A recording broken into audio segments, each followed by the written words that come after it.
ఎవడి కోసం మూసి అంటే ఇక దీనికి మళ్ళీ అందమైన కవర్ మనం గట్టిగా మాట్లాడి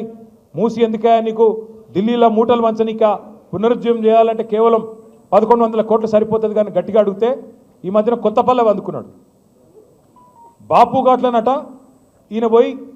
భారతదేశంలో కాదు ప్రపంచంలో అతిపెద్దదైన మహాత్మా గాంధీ విగ్రహం పెడతారంట ఈయన ఎవరు రేవంత్ రెడ్డి గారు మహాత్మా గాంధీ విగ్రహం పెడతాననగానే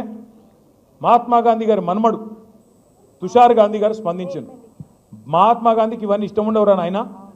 చాలా మంచోడు ఆయన ఎన్నడూ ఆయన విగ్రహాలు ప్రపంచంలో పెద్ద విగ్రహాలు 1000 కోట్ల విగ్రహాలు పెట్టాలని నేను కోరుకోలేదు వాటిని పేదవాళ్ళ కోసం వాడు స్వామి నువ్వు పెట్టకోని ఆయన చెప్పినాడు కానీ మహాత్మా గాంధీ గారు తప్పకుండా ఎక్కడున్నారో కానీ ఆయన ఆక్రోషిస్తూ ఉండింటాడు ఎందుకంటే రేవంత్ రెడ్డి గారు గాడ్సే శిష్యుడు ఆయన నాథురామ్ గాడ్సే ఆర్ఎస్ఎస్ వాడు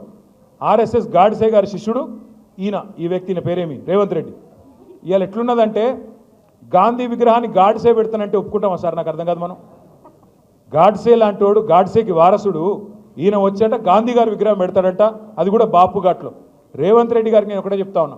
నువ్వు గాంధీ విగ్రహాన్ని అడ్డం పెట్టుకొని మూసీ ప్రాజెక్టు అని దానికి కలరింగ్ ఇచ్చి మళ్ళీ దానిలో కూడా రేట్లు పెంచి దానిలో కూడా డబ్బులు దొప్పుకుంటానంటే ఇది సమంజసం కాదు.